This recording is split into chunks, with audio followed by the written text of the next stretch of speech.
Hey, what's going on, everybody? What's going on, everybody? Listen, I know what y'all are thinking.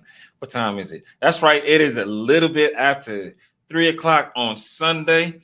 So we are here live for another episode of Book Talk Live. And today, guess what? I'm joined by another amazing, phenomenal powerhouse author who she did it. She did the thing. Yesterday, she hit number one as a solo artist by herself. I can't even I want to do the Kevin Hart joke so bad. I want to do the Kevin Hart joke so bad. You want to go night night? Listen, we've been having fun. But I'm joined today by the phenomenal, the amazing, the powerful, the certified, the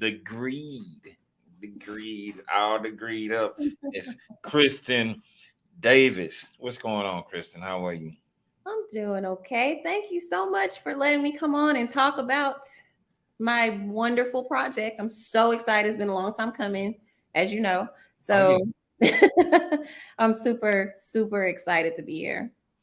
absolutely. Listen, and it's a pleasure and an honor to have you and to just seeing what you have been through and where you're at now, how far you've come is powerful. So, I can give all these introductions because like even though what has been close to 2 years that I've known Christian, we go back like four flats. So, you know, just specifically, don't make me pull up.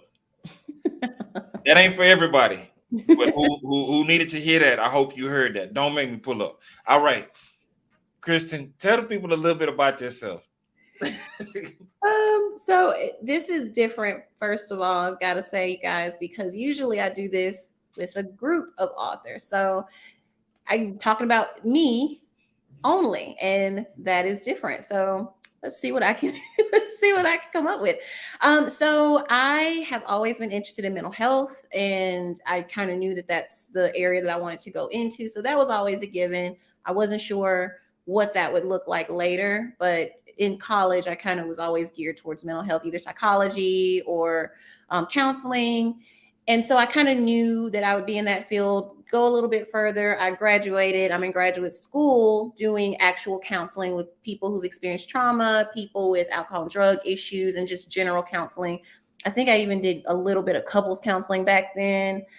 Fast forward again, now I work majority in disabilities, but I also work with people that are on the spectrum. I specialize in that. And when I say spectrum, I mean autism, ADHD, specific learning disabilities, things like that. So that's a specialty of mine, but I can pretty much and have pretty much seen anything that you can think of. I worked in a behavioral health hospital before, so I've seen it all.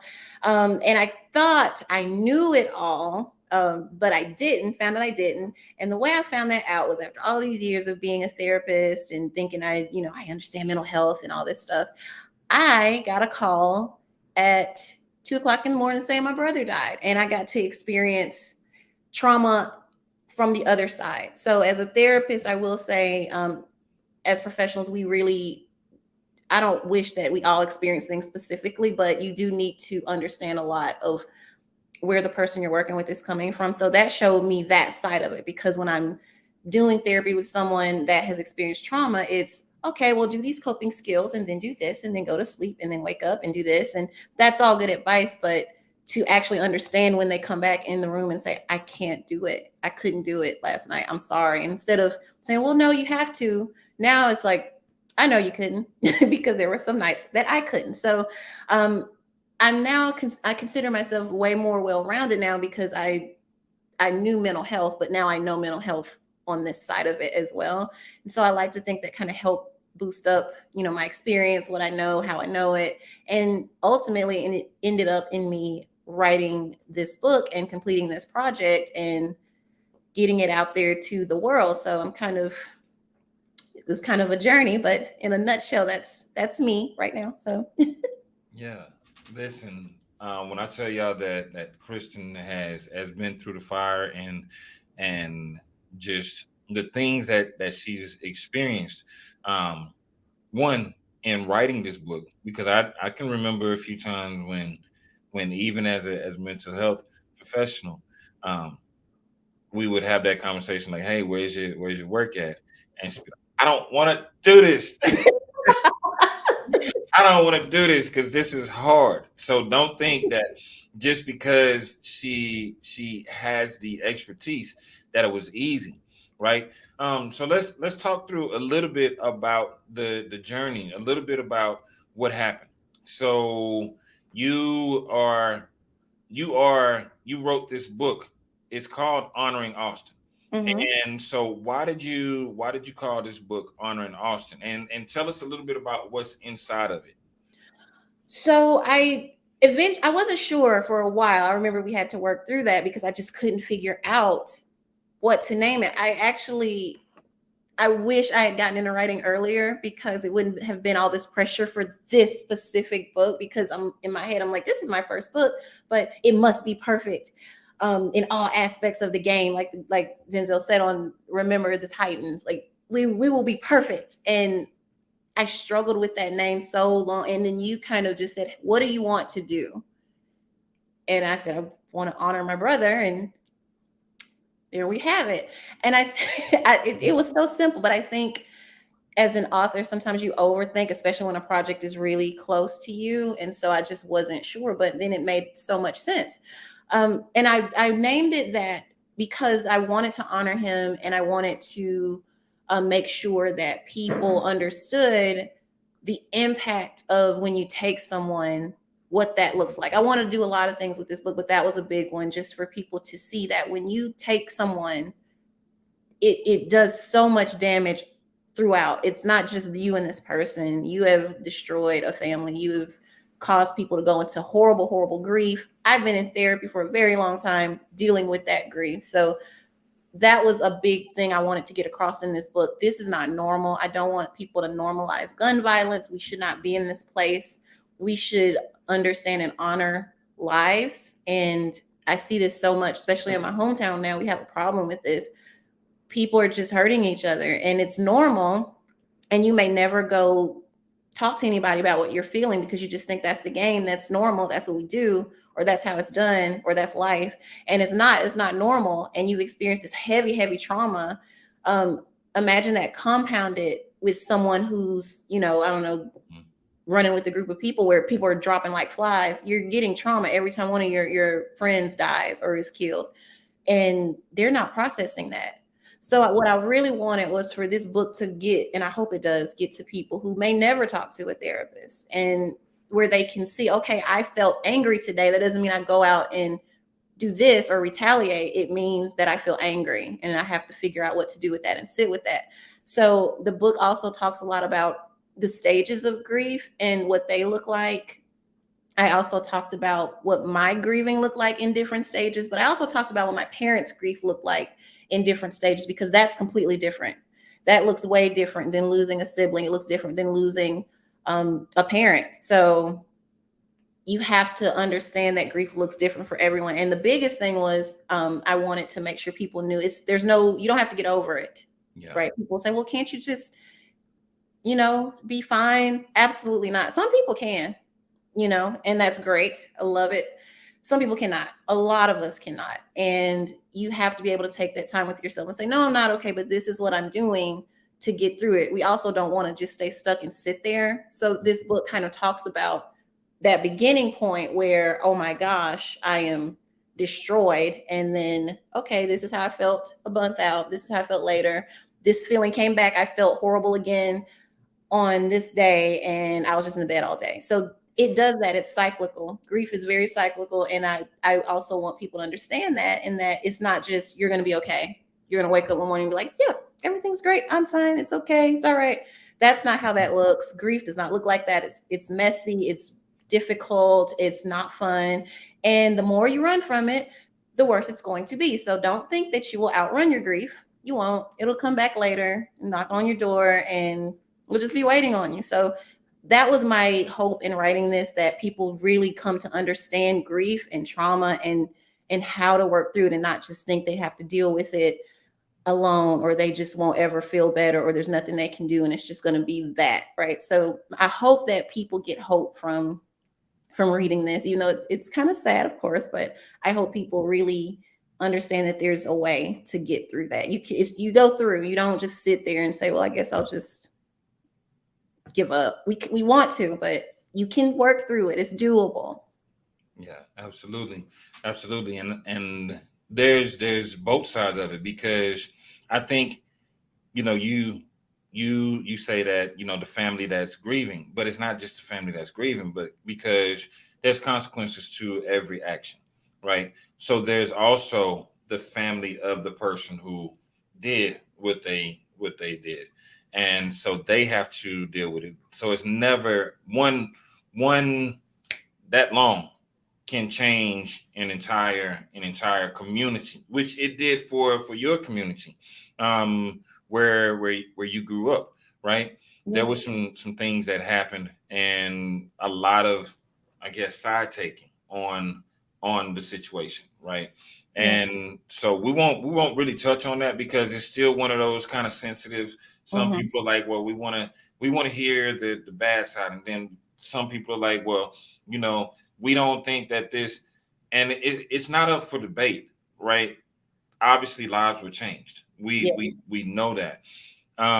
But you have, like you said, you've been through some things, and so we'll talk about it from the mental health standpoint, right? So in your book, you talked about a few different stages of grief. Can you kind of walk us through maybe just two or three of Yeah. those stages of grief? um anything after that, listen, y'all got to call her and set up an appointment, right? This is what she gets paid to do. So we want to give you a little bit, because this is actually a real situation. So.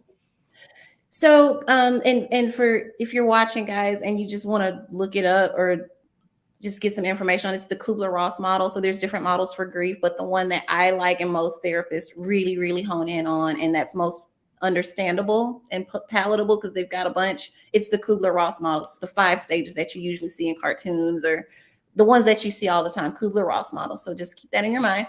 And so I'm going to talk through the ones that I dealt with the most and the ones that I see people deal with the most in these type of instances where there's traumatic or violent deaths.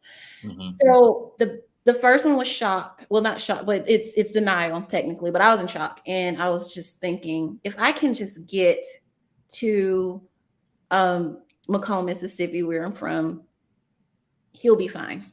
If I can just get there. So this is one side of my head, and the other side, I know what has happened, but the other side is thinking, if I just get there, he'll be fine. I just need to get there, and I'm still.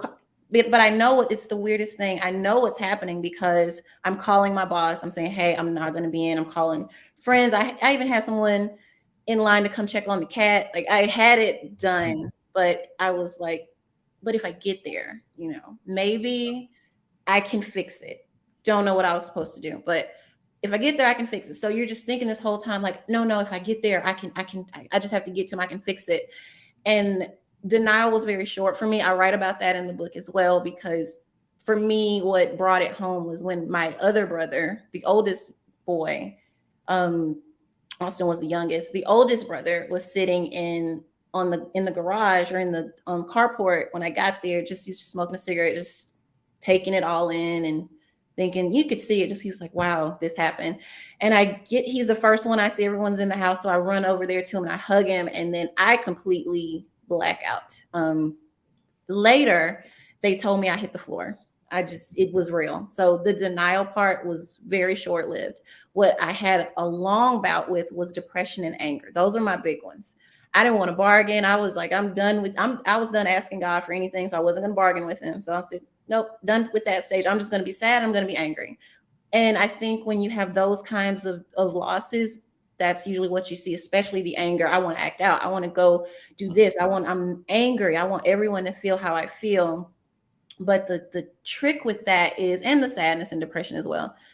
The trick with that is to remember it's your feelings are okay, because sometimes we think anger means I'm going to smash a window. That's not what that means. The smashing of the window is a result of the feeling. So feeling angry and feeling sad is okay. We're supposed to feel that when someone dies. If not, that's a whole other conversation. Yeah. But you have to just learn what stage you're in and say, okay, I'm going to work through this. So with my anger, I was so angry. It took a minute. It took a long, long time. And I did say, for the first 6 months, I'm going to handle it. I'm a therapist. I know how to do this. That was not true at all. And when my anger got to that point and my sadness got to that point where I just couldn't function, I had to make the call and say, okay, I need help working through this. There's nothing wrong with that. Some people can work through it alone. That's fine too. But if you know, and no one knows you better than you, if you know you're not working through it, that's where you get stuck in those phases and you need to reach out and get extra assistance. You don't want to stay stuck in these phases. They're fluid. You move around in them and they're normal to have, but you don't want to say, "Hey, I've been depressed this long and nothing's changed. I'm not even doing anything to make myself or try to make myself feel less depressed." That's when there's an issue. Yeah, absolutely. And I think most of us, I can't speak for everybody, but I can say I personally have experienced getting one of those phone calls, and yeah, it is that denial phase where it's like, man, if I could just go back, like, God, just give me like a day where I can go and do this different, or just give me like a few hours or a few minutes, and so that, like you said, that denial, and then when you did see and it became real, that's when that all those emotions start kind of flowing in, and you're bargaining, you're negotiating, Mhm. you're like, why, Right, right. there's that anger, there's the, like, man, where do I need to go, where do I need to pull up at? What am I And doing? Yeah. yeah, so how, we're gonna take a quick commercial. It's about that time. I gotta make sure I take care of those that take care of me, the company. And we'll be back shortly in about two and two. So y'all sit tight, because this is, we getting ready to go a little bit deeper. We're getting ready to go a little bit deeper. So we'll be back in about two and two. Experience with BOBM has been the most outstanding experience I've ever experienced in my life. I'm going to try to get through this without emotionally breaking down. When I didn't see a way, BOBM, Sugar Ray Destin, saw a way for me to be able to put everything that was inside of me out into and onto paper to where I was able to see something good that I didn't think was no good come out. When I look at everything that BOBM that I've learned that's been deposited into me, I realized that everything that I thought was of no good, that meant nothing to me, it was something. BOBM helped me to connect with myself in a powerful way, to where I'm able to birth out things to where I want to be able to help people. I want to see people grow. I want to see people develop. I want to see people that think things that's impossible can be possible. I found that through BOBM when I didn't even see a way, but BOBM saw a way.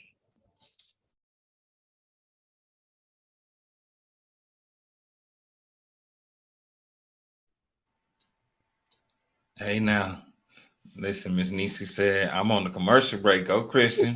Both Rob. Okay. Yeah, that's too cool. Um, but we were talking about the events that transpired that day, Mhm.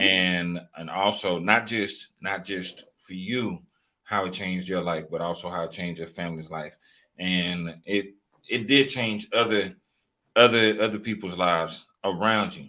But we're gonna focus on, you laughing at Miss Nisi comment, hot diggity dog. um we're gonna talk about, let's talk about some things that one, I might take it a little bit different direction, because this type of situation happens way too often, right? I think there was a rap verse that there's a rap verse where a young dude by the name of Chad, otherwise known as Pimp C, said said all we do is and fight, right? In small towns, and that happens all across this country.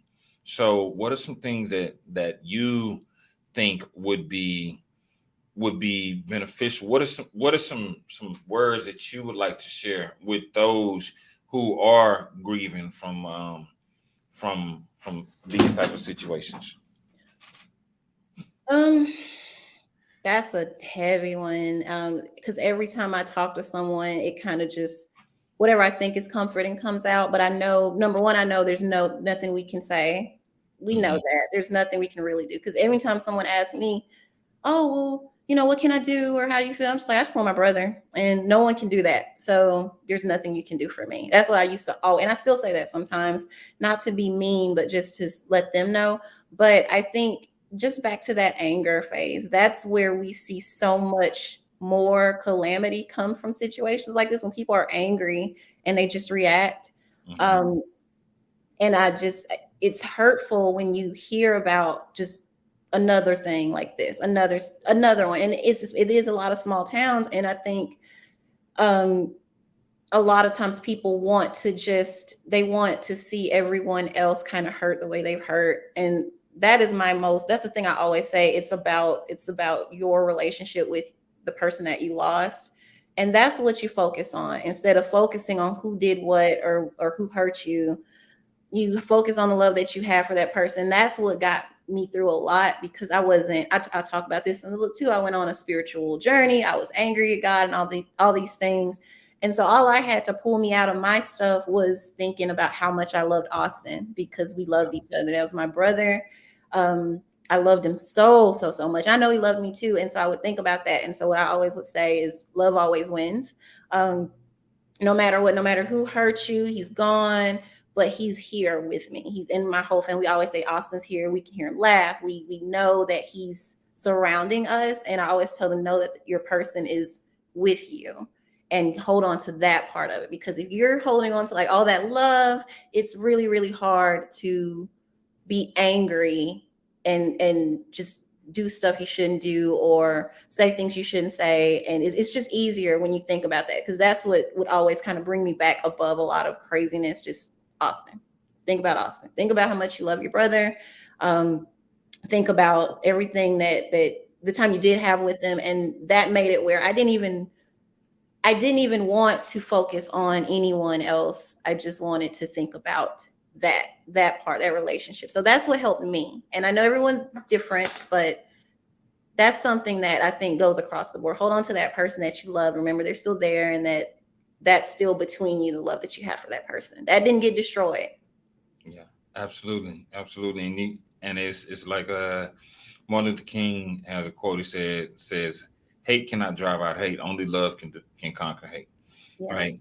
And that is powerful because a lot of times, like you said, people have this, I want to call it just boys in the hood moment where it's like, yo doe, pick me up in like 5 minutes and I'm gonna, we're gonna ride out. And it's like, no, you don't need to do that because you got to think about it. Would the person that is gone want to see that? One, no, because they don't want your life to be changed in that way for, where your freedom is gone, or you have to deal with the emotions that come from doing such a thing. And then if I can add in something, I know I normally don't go into history, but this is a can I just borrow a moment and share something with those who have a similar hue?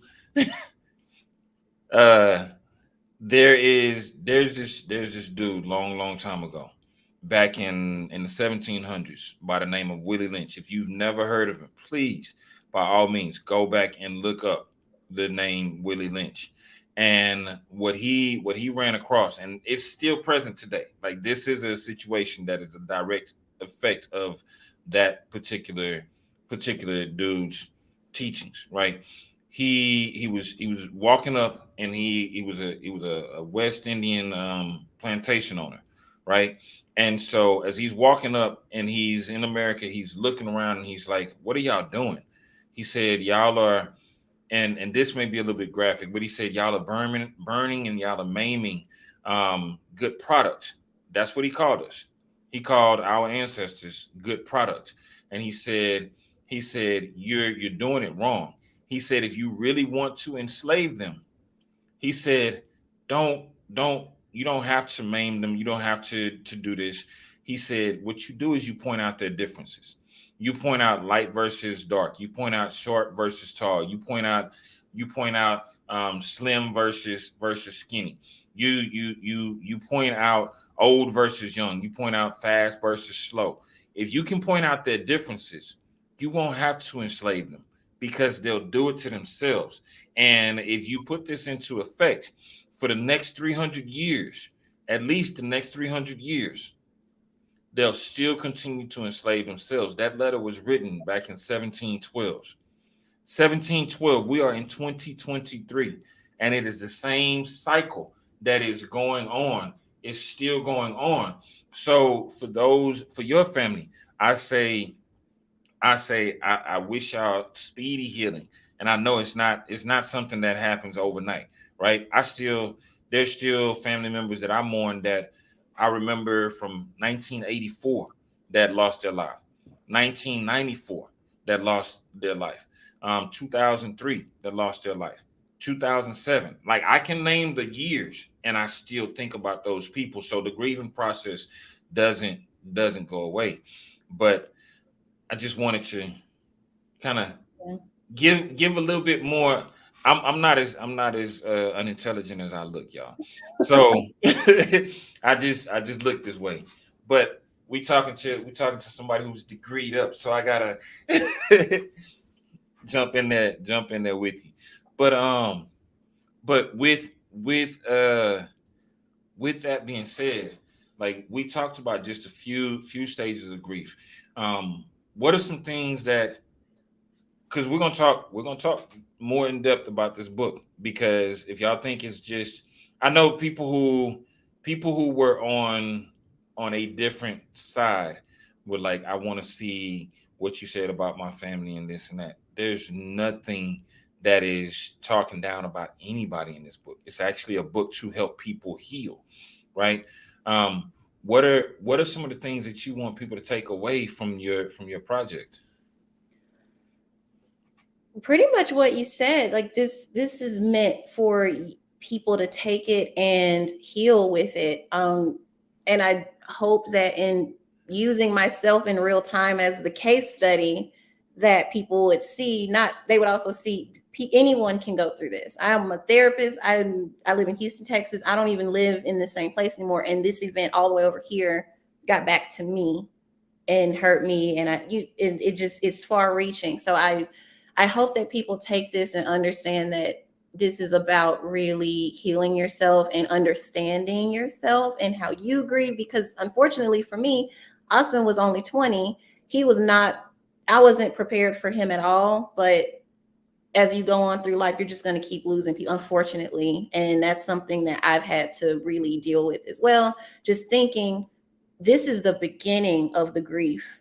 This was not it, because I have so much family and I'm not the oldest person in my family. So by logic standards, it won't be me. I hope not. But you never know. You just don't know when the next thing is coming. And that's not to put a little cloud over everything, but you really do want to understand grief, because we've seen people do crazy stuff when they're grieving, just madness. And not even in this type of situation, but just, oh, this person, I knew they were getting ready to go and they went, but it still rocked me so much. I went out and did this crazy thing. I would have clients like that all the time that would come in because they couldn't handle the grief and they acted out because they didn't understand it. So my biggest hope is people understanding what grief looks like and why you're reacting to it the way you are, and that it helps you heal through whatever kind of grief. I speak on that in the book as well. I'm talking about this grief specifically, but you can grieve jobs, you can grieve people, you can grieve You can grieve pets, anything. So this could be for the loss of your life as you knew it, your life changed, things like that. So I talk a little bit about that too, and I hope people know they can apply that concept or these concepts to any type of grief that they're having. Absolutely, and it is very well written in terms of like walking people through the stages of grief and walking them through how to grieve. And so I know for people that are out there and they're like, well, I'm not dealing with grief. We all have something that we're dealing with, right? It can be, yeah, it can be the loss of a loved one. It can be the loss of a relationship. It can be the loss of your pet. Like all of these things, there's different types of grief, but in this case it was such an extreme, that you chose to allow the strength in you, your resilience, to shine through, to actually see. Look at me using these college words when I'm talking to Kristen. Use your resilience to you use your resilience to help others through their healing process. And so a lot of people in minority communities are there's this stigma on mental health, right?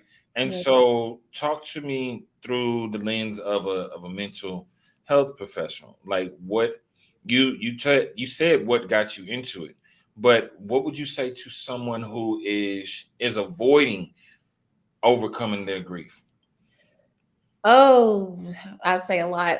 Like I said earlier, it will be there. It's waiting for you. And when we push emotions away, what we see is that they tend to come back stronger than they were. So you might escape feeling sad right there, but when it comes back in a week, it's going to slap you down to the ground. And then the next time it's going to knock you down for a couple of hours. That's how grief works. That's how a lot of difficult emotions work.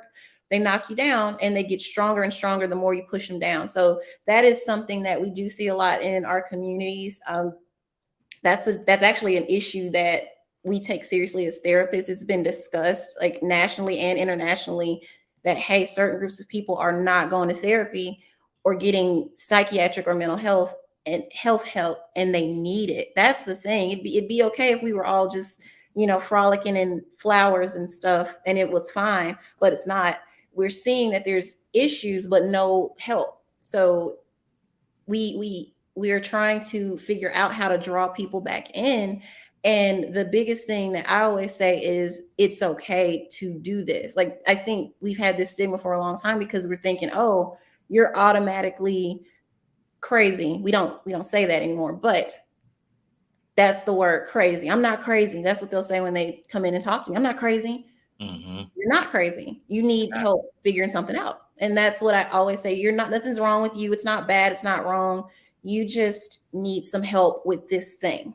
It's just hard to work through. And you just need help working through it. And a therapist is not an advice giver. We're not here to help you figure out how to live your life. We're not that. That is what friends do. Give each other advice and help each other through things and suggest things. As a therapist, I'm here to hold up a mirror, so I'm not going to say, have you thought that you should go and tell them that you didn't like this? I mean, that might come up if you have a good rapport with your therapist, but first we're going to say, okay, so what you said was this, right? That's what you said. Okay, so when saying that, describe to me what you think we should do to fix it. They say that, okay, so you think to fix it, this should happen. Would you be open to these things? Right? Just, and then they can take what works and use it if they want to use it. But it's not, I'm telling you to go down there and tell them that you didn't like this thing. Rarely will we do that. Therapists also don't want to give advice because I'm giving too much business now, but y'all can sue us. You know that, right? Okay. So you can sue your therapist.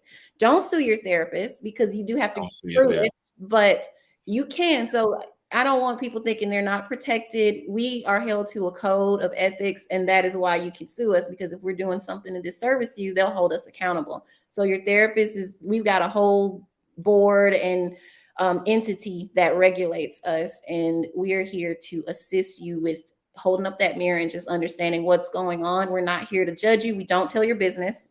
We're not going to go tell somebody, yeah, I saw Johnny and he said that he was gonna go and do these things, and I just think that's stupid. We're not allowed to do that. So your business stays with us. So that's a vault. Your business goes into a safe vault.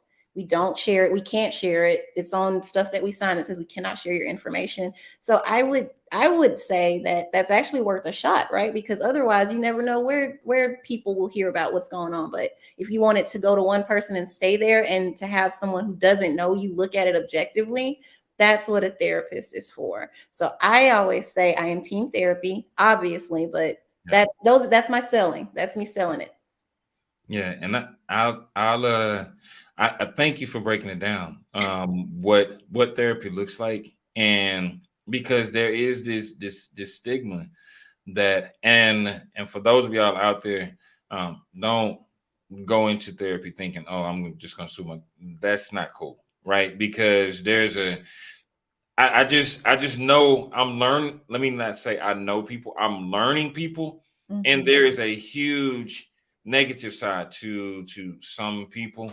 Their Mm. mentalities are, I want to play the victim as long as I can instead of taking responsibility. And your therapist is there to help you um, take that responsibility and figure out ways to get through your healing, get through the things that you're dealing with, because as we say, there's no such thing as normal anymore, right? Most people are like, well, I want to be the normal everyday American dude. I want to be the normal black dude. I want to black. You can be black and be a rapper. You can be black and be a nerd. You can be black and be a scientist. There is no more normal. And the average American is full of the different diaspora of cultural backgrounds, of ethnic backgrounds. So there is no such thing as normal. So don't ever think that because you like ramen noodles and peanut butter. I don't know anybody that likes ramen noodles and peanut butter at the same time. But if that's you, that's your normal. That was such a weird example. Like, ew. Work, 'cause that's right. But Huh? Yeah, gotcha. I got you. yeah. So thank you for breaking it down. And And let me say, y'all, let me help with that, because I'm protective of my fellow therapists. I've rarely heard of people winning that lawsuit, because you have to prove what you said happened. So just saying, that's there as a comfort to you, that we just don't let people treat clients anyway and violate you. They will be held accountable, but you can't just go in there and do that. They have lots of checks and balances, and they're going to come for you, especially if they're a good therapist and they've got their people in order. You've got to be able to prove that. So just keep all that in mind. Okay, go ahead. yes, I had to throw that in there too. yeah, absolutely. Listen, and that's a good thing. You got to have those checks and balances in there, because just for that reason. When we come back, um, we're gonna touch on a little bit more of the book, a little bit more about therapy, and a little bit more about the actual writing process. Um, how Miss Kristen was. We're gonna talk about it. We're gonna talk about it, and we laugh just because we've been there. But we're gonna take another break. We'll be right back in about 2 and 2. We'll see y'all shortly. Hey, everybody. My name is Sugar Ray Destin Jr. I'm the founder and CEO of BOBM Publishing. We've helped over 400 new beginners become best-selling authors, not just best-selling authors, number one best-selling authors. And so a lot of times we hear from people that haven't written their book, or people that have already written their book and the buzz is gone. How do I keep this buzz going? Or how do I write my first book? Well, we've listened, we've heard you, we've heard you, and we've taken the time to go back and create a university specifically for authors. It's called Bestseller University. The enrollment is opening up on March 1st. So less than 2 weeks from now, you'll be able to enroll in Bestseller University.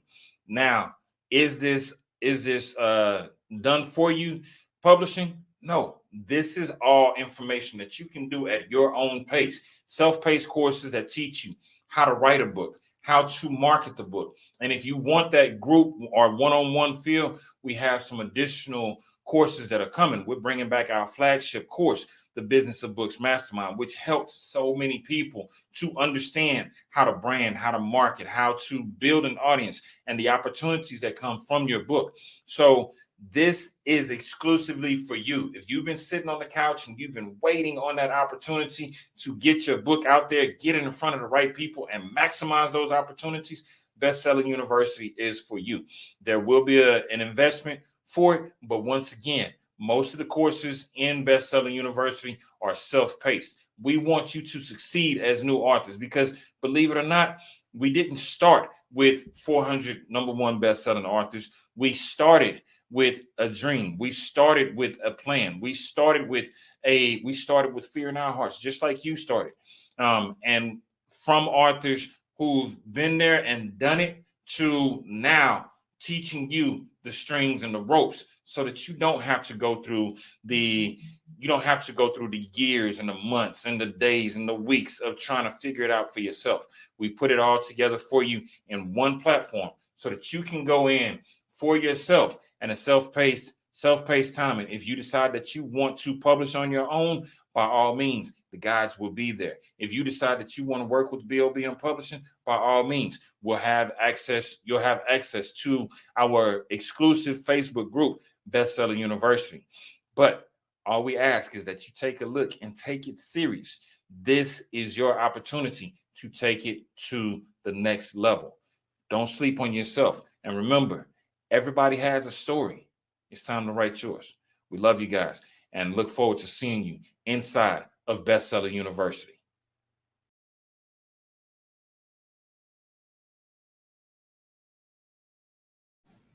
Okay. I see you with the Bestseller University, giving people that information and education. Listen, I always laugh, even though the dude in the commercial looks slightly familiar to the guy sitting before you. I always laugh when he says, when you're sitting on the couch. Remember that old commercial where the dude is like, "What you doing? You're not doing nothing. You sitting on the couch. You wasting your time." That was some college. I remember that because I used to laugh every time that came on. Like, Yeah, I'm like, bro. Yeah, I'm sitting on my couch. watching you. Yeah. but listen, we've been talking with if you are just tuned in, which we've been talking with Miss Kristen Davis, LPC. I gotta give it them titles, right? Put some respect on her name. Thank you. And we've been talking about her book, Honoring Austin, and the things that she has been through, and also how she has taken her mental health certifications, degrees, and credentials, and written about it from a mental health standpoint, not just for herself, but also for her family, what they went through in the grieving process. And but I want to talk a little bit more about the writing process, right? Because for you, this was and the reason I'm asking about the writing process is because just recently somebody came to me and they were like, I just went through this and that, and you don't understand what it's like to write a book from this perspective. It's like, you don't know how many books I've written, but okay, gotcha. So, what was it? So, let's talk about the writing process. What was that like for you writing your solo project? Because I see a lot of people have done group projects, collaborative projects, but you actually did a solo project. Tell me about the writing process for you. This is funny. This is gonna be funny because I'm gonna tell the whole process and you'll understand it because you were the person who had to work with me through the process. So I got introduced to you. Was it the same year? It was not the same year. It was the year after. The first year, like I said, you guys, those first 6 months, I couldn't tell you what happened. I don't remember. That's normal with grief too. I don't remember it. It was a blur. I was very, very depressed, very, very going through a rough time. But then after that, I decided I'm going to pull myself out. I have to do this. So I started doing the work, talking to my therapist. Once I had been okay with my therapist, I do want to emphasize that I felt that I could go and want to write this book. I said, okay, I'm ready. And I had another friend of mine say, hey, I know this publisher. Let's let's chat with him. Great, perfect. So I talked to you, and I remember I said, I don't know that I can do it because that's hard. And you pretty much nicely said, it's always going to be hard. What do you want to do? And I decided, okay, I'm going to do it. That being said, the original timeline for the book I did not meet. Have no problem telling you guys that, because it was real. It hurt.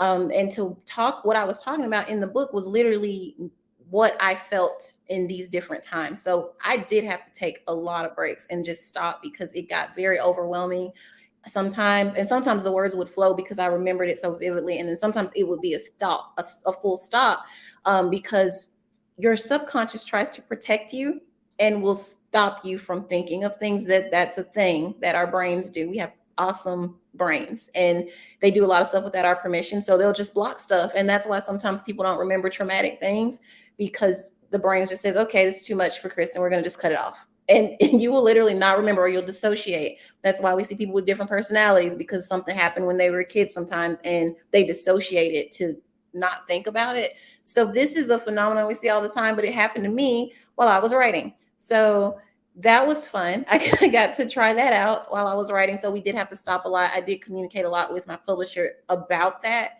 So it wasn't just, well, you're not getting it. It was, okay, I'm having trouble. And you were even kind enough to say, okay, well, can I try to coach you through it? And you would try to do that. And a lot of times that helped too. So a lot of it is about reaching out and saying, I'm blocked. Can you help me get unblocked? I'm having trouble. And I don't like asking for help, but I had to learn how to do it with this book. So that was the really asking for help. I'm working on it. That's just a thing I have. And it was hard, but I knew I wanted the book more. So that is what kind of made me say, okay, I have to ask for help. Anytime I got stuck, it was, how bad do you want this to happen? And to me, it was non-negotiable. I'm going to get this book out about my brother, and his name's going to be out there, and it's going to be huge. And that was what I had decided was going to happen. So it was whatever I needed to do.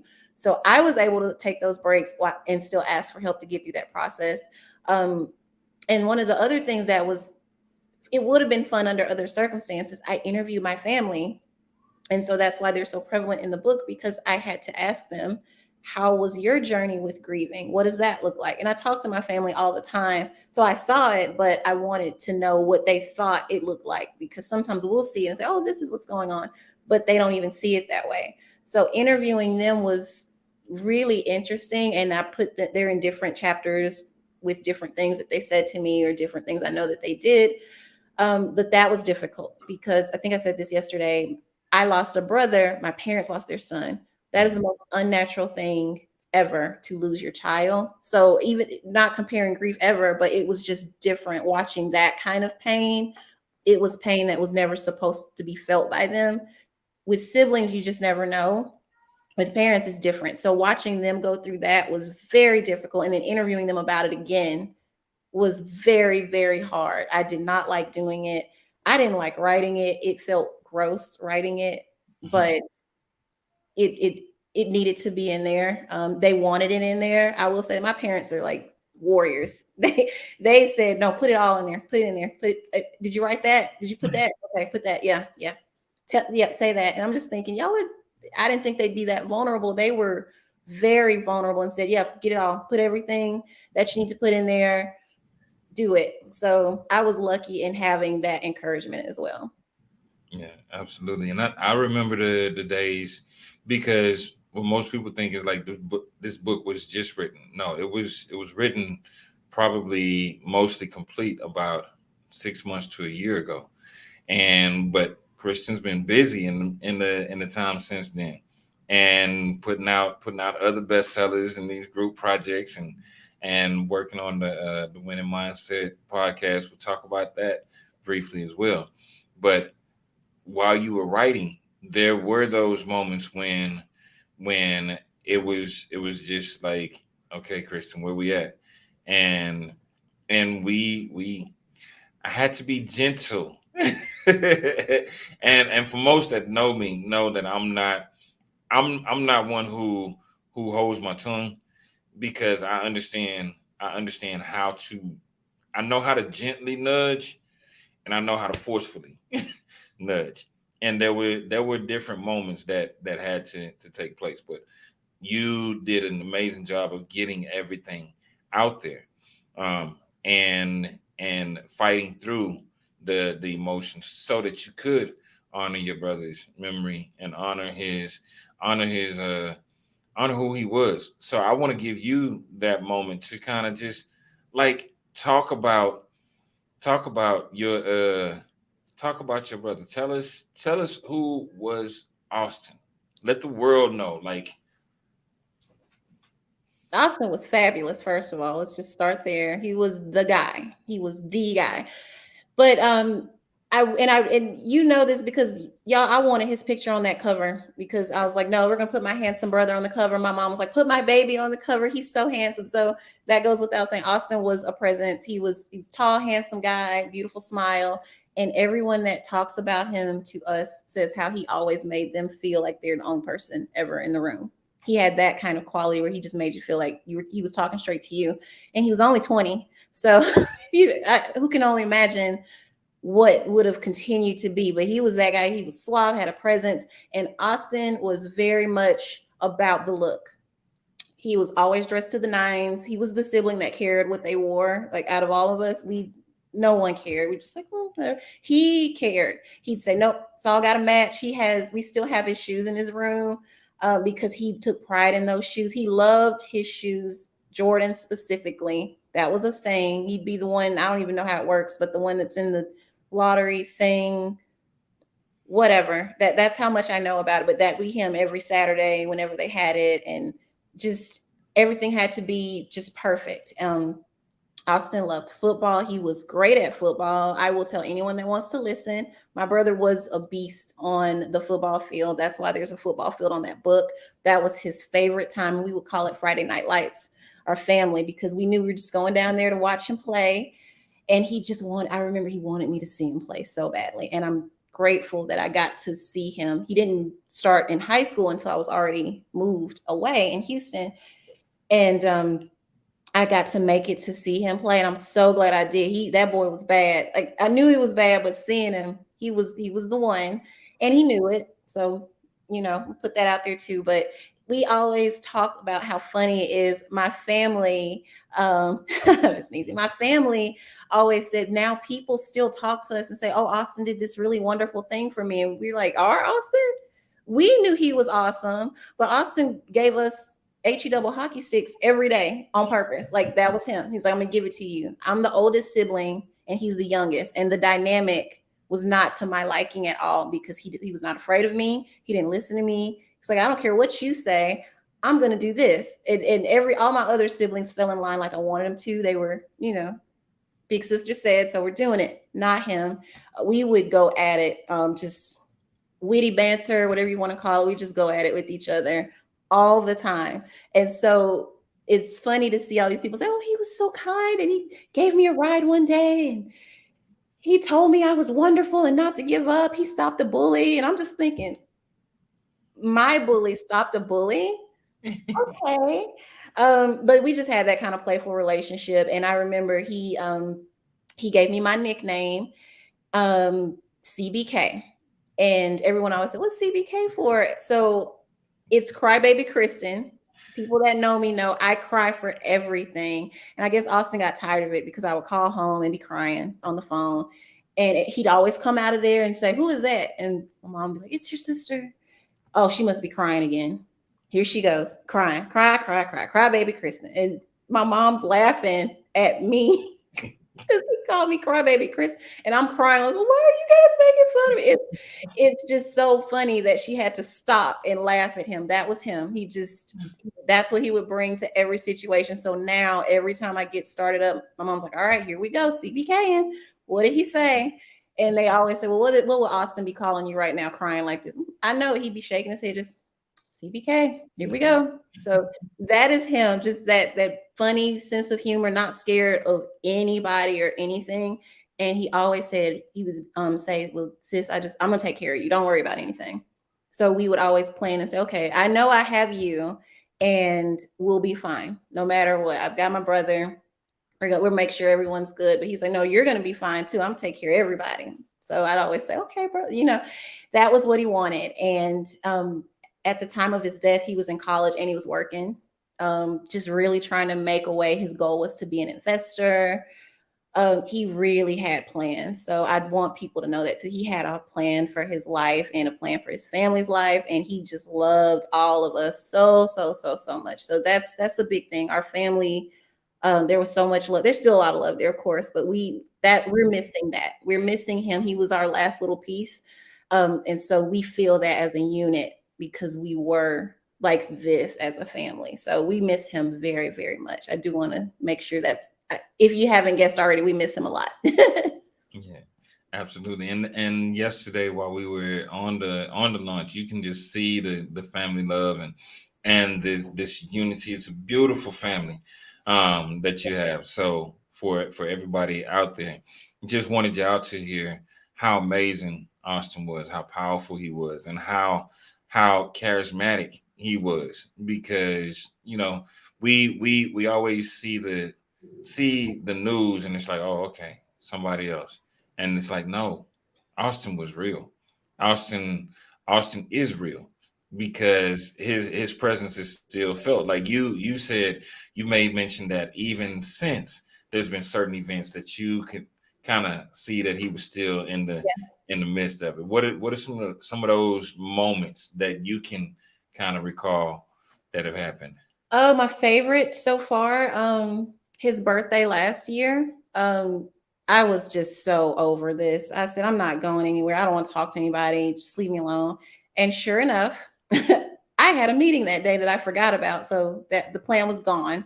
I meant to take off, didn't do that. Just nothing went right. So I go to the meeting and I had been trying to find somewhere to live and was stressed out about that, somewhere new to live, to move. And I was leaving the meeting and said, I'll just come over here and turn in here and look at this place. And the people in that place were from, or one of the people that toured me around was from my hometown. That's how she wore her hair. And I remember she wore her hair in locks. And that's how Austin wears his hair in locks. And I just said, oh, your locks are so beautiful. And I was talking about my brother and I said, his birthday is today. And she's like, oh, and we just kind of built that rapport. And I went in that apartment and looked at it. It was perfect. It was my dream apartment. I wanted that apartment. And I said, that's weird. And then I kept saying, well, I'll just wait. And they're like, no, if you saw that on Austin's birthday, he wants you to have that apartment. I'm like, eh. The next day I got a call that I got a job that I really wanted.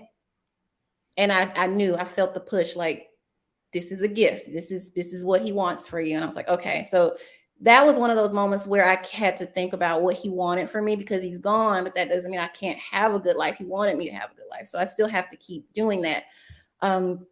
Another example is, this is just a random one. I was working out and my machine next to me that is not on, it came on.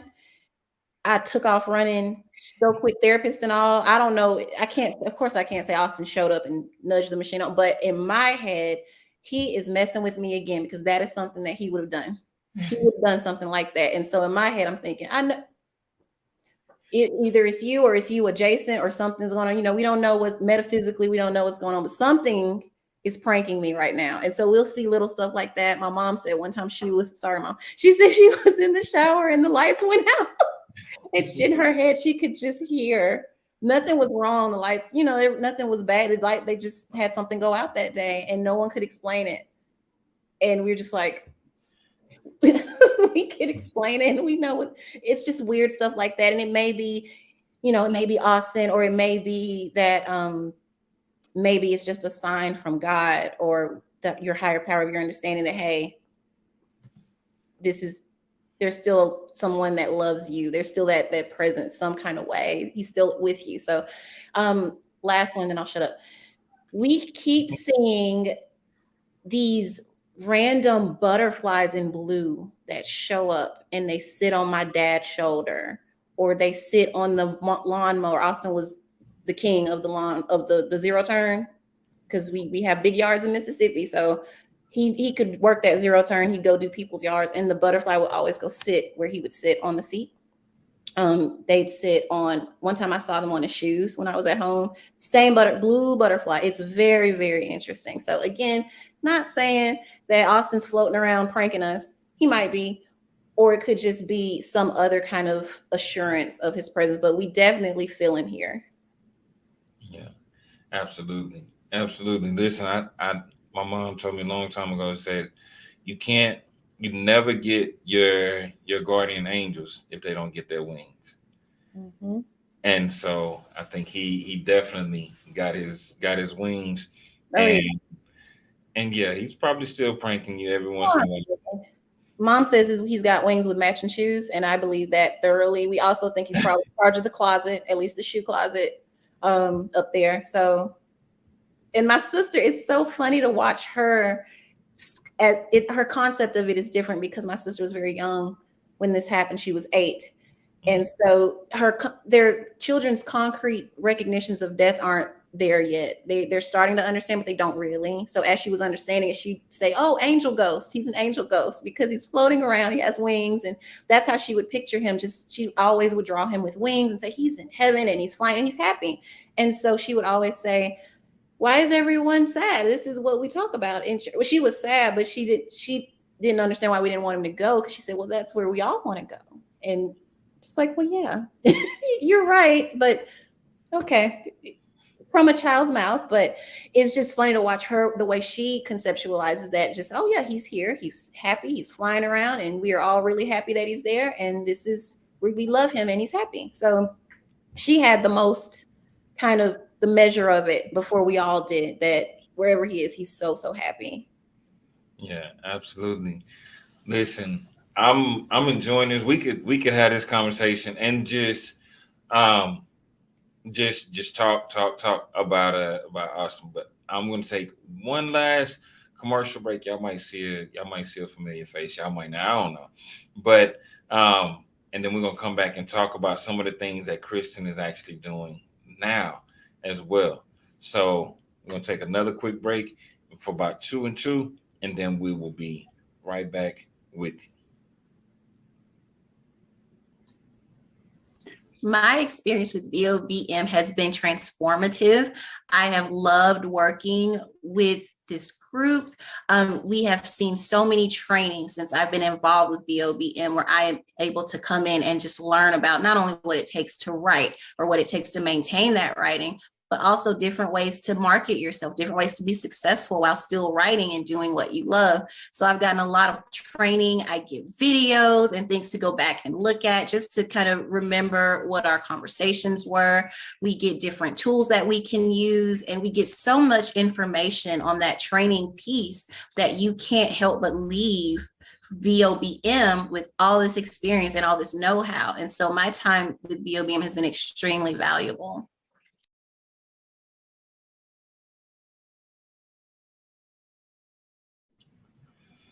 Yeah, y'all might recognize that face. Y'all might recognize that face. That lady. And if y'all noticed, that was when Kristen was at a 3-time #1 bestseller. So now, if y'all look, she's actually a 5-time #1 bestseller. So Miss Kristen has been very, very, very busy, right? And but I want to talk about something that you have that people can be a part of on a consistent basis. You do something every week. You and Miss Nisi. You want to talk about that?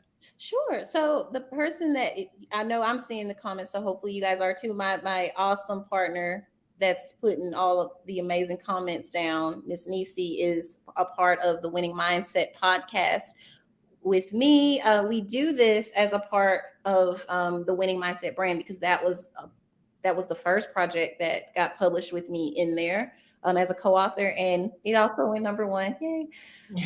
So based on that book, we said this is full of all these awesome stories of overcoming and really being resilient and having that mindset to succeed. Why don't we take the show on the road and really push out the winning mindset itself? So we have the book. So we need to train, we need to offer more than just the book. The book's the starting point, but we want to really build on this and show people regularly how to have that winning mindset no matter what, how to talk with people and get the outcome that you desire.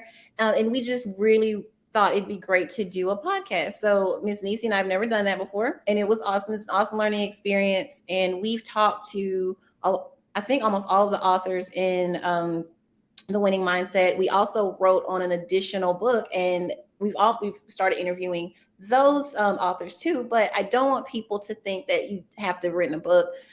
You could have done anything. If you want to talk to us about your winning mindset, we are here to talk with you. So we actually do have links where you can go and sign up to talk to us about your story. So that could be overcoming something. We've had people in bands actually come in. So now we're interviewing musicians. So I feel super fancy myself because, who would have thought I'm interviewing a musician, and almost anything you can think of that is a story of overcoming, we would like to hear about that. So we are looking for people still to interview.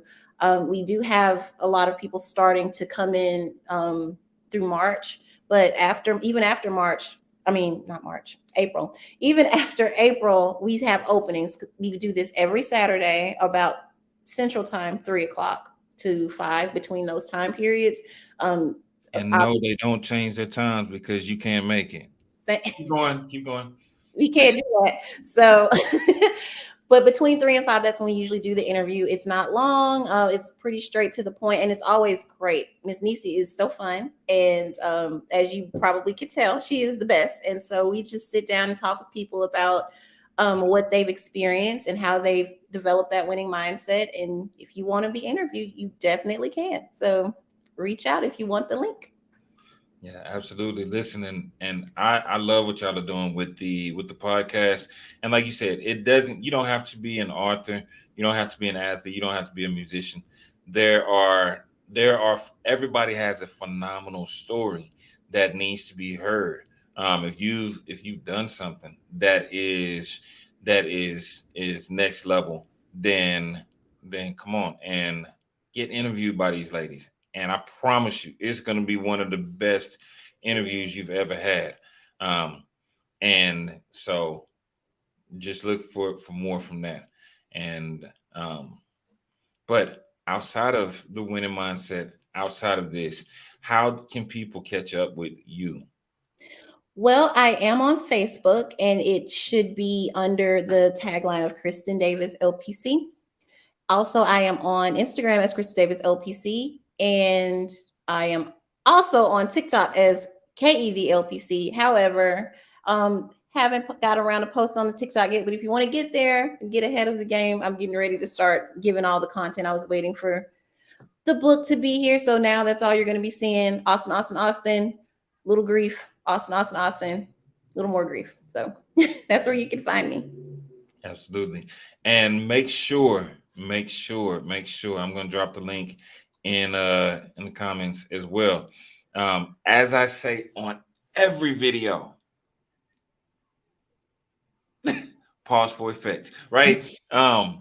Make sure you grab your copy of Kristen's amazing book, Honoring Austin, directly from her link. I'm not gonna send you to Amazon because you got your little fancy Prime account and you're gonna go up there and it's gonna be here the next day. Don't do that. Don't do that. Go directly to Kristen's link and purchase your copy of her book, so that one, she has that looks like Nisha B said hello. I know you're not talking to me, Miss Nisha B. You're talking about hello, gorgeous, because I'm not the gorgeous one on here. That's Christian. We throw that way. But make s- with each one of these authors, make sure you get their books directly from their link so that you can get your autograph copy directly from her. She got paperback, she got hardcover. So whichever one you want, it's going to be at that link. And support these authors. We bring them on every week. And this podcast, this particular live video is seen around the world. So y'all make sure you go and support her, and get your copy directly from her. I think she's sending out her first shipment in about a week or two. Mhm. And so you want to be in that first shipment, not when everybody else is reading and they doing this, and you're like, "Where you get your book at?" And then you got to wait another 2 weeks to get your book, right? So, anything you want to say to the people before we wrap up? Yeah. First of all, thank you. Of course, thank you everyone who supported me, but more importantly, supported my whole family, because we've had all this support, and that's what my parents wanted me to say as well. To thank people always for all of the support. And the other thing is just, if I had to give them one thing that you take from the book, or that this type of situation, you have to fight. Like, always remember that you have to fight. Um, it's easy to sit in it. I did sit in it for a long time, but you have, if you want to live, you have to fight. And I was in a situation where my parents had lost a child, and it was okay. How would they feel if something happened to me, or I just gave up like this? You're pretty much losing another child. I couldn't do that to them. So for them, I had to get up and fight. So always remember that you have to fight through it if you can. If you can't, get people to help you fight through it. Absolutely, absolutely. And if you need that help dealing with that grief, Miss Kristen is a licensed clinical therapist. So reach out, and connect. And for everybody that's on, we appreciate y'all for watching. We thank y'all. We love y'all. And until until next time, we'll see y'all next week. Love y'all.